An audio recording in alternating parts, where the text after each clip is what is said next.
con poder. Para entender la actualidad, estás en Ahora es Cuando. Este es el análisis político con Rodrigo Bravo. Ya estamos de vuelta, 8:36 minutos. Rodrigo Bravo, ¿qué tal? ¿Cómo estás, Juanma? Muy bien, pues. Qué bueno, andamos vestidos más o menos parecidos hoy día. Sí, con la misma, o sea, la misma liquidación. Sí. 2 por 1 estaba. 2 por 1, exactamente. Oye, bonita la camisa, en todo caso, Sí. como azul. Sí. Ambas bonitas, nos vamos muy bien. Sí, eso. El egocentrismo. Oiga, a ver, ayer habló el presidente Gabriel Boric en Tolerancia Cero, en Sí. CNN Chile. Y marcó varios puntos, ¿no? Que va a postular a Michelle Bachelet antes de que termine el gobierno como candidata a la Secretaría General de Naciones Unidas, que la reunión con el presidente electo destacó el por qué Kast ganó la elección. Sí. Y se mete ahí un tema bien interesante. Dice, más allá que no comparte, así como que no La comparte idea. nada de lo que piensa, pero que hizo un trabajo en terreno muy importante y que su idea lograron permear y que recorrió el país varias veces, que una sola comuna que le contó Kast en algún momento en una conversación que no había podido visitar por problemas para poder ingresar, pero dijo hartas cosas ayer el presidente Gabriel Boric en esa entrevista. Sí, una te diría de las más profundas entrevistas que ha dado en términos de, sin menospreciar al contrario a los panelistas, sino que él tenía y parecía que está marcando ya un poco el cierre de su periodo. Lo hizo en la entrevista en el diario El País también, destacando, reconociendo algunos errores y viendo y proyectando un poquito lo que viene para el futuro. Pero en lo concreto dejó noticias, sin duda.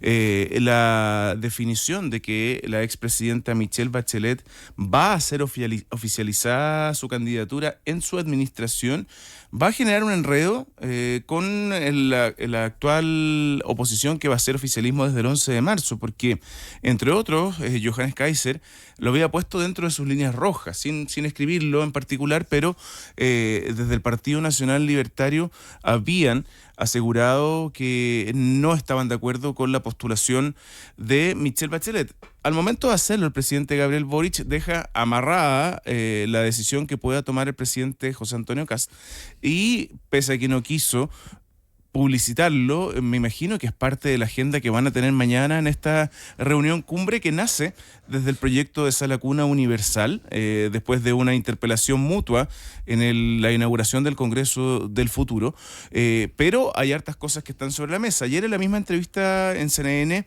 decía Gabriel Boric que va a estar sobre la mesa también el FES, pero lo de Michelle Bachelet y la formalización va a ser un punto.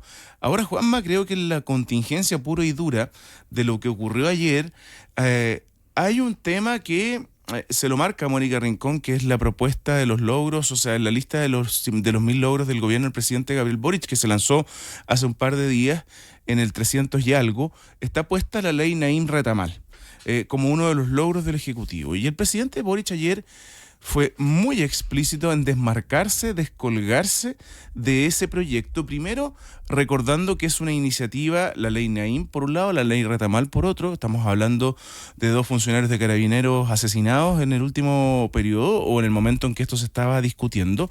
Son propuestas y proyectos de ley que nacen desde la oposición de ese entonces, en particular ahí en defensa o defendiendo el proyecto con fuerza los republicanos, la UDI, Jorge Alessandri, recuerdo bien que había sido uno de los grandes promotores.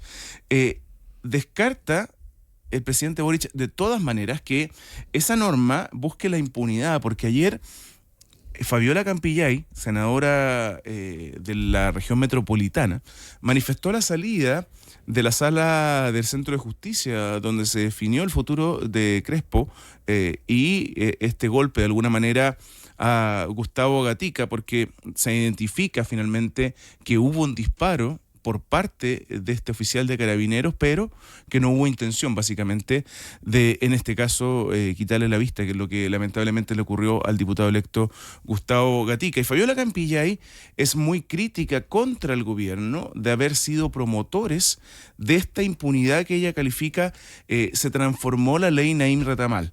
Y el presidente Boric lo descarta y entra en una polémica, Juanma, que al final de su intervención trata de despejar, de cuestionar la justicia. Finalmente el fallo, decía él, todavía no conocemos la sentencia y los detalles, pero el fallo que exculpa a Crespo, a Claudio Crespo, que fue absuelto finalmente por la agresión que le costó la vista a Gustavo Gatica, le provoca, dice, un desgarro muy grande que, probada la intencionalidad o la realidad del disparo del proyectil que finalmente sale desde Claudio Crespo, no haya una sanción mayor o no haya efectivamente una sanción y finalmente termine siendo absuelto. Los cuestionamientos surgidos fueron desde el oficialismo no solo de Fabiola Campillay, sino que también hubo diputados parlamentarios del Partido Comunista que marcaron distancia de esto, Sí, pues bien duro. y que rechazaron en su minuto el proyecto. Lorena Pizarro se encargó de recordarlo, digamos. Exacto, dijo, nosotros no estuvimos acá. Y eso le genera un entuerto en la interna, sin duda. La hermana de la ministra de la Mujer, y le pregunté a la ministra de la Mujer y Equidad de Género, pero su hermana, que fue militante de Convergencia Social en algún momento, dijo: el presidente la pudo haber vetado y no la vetó.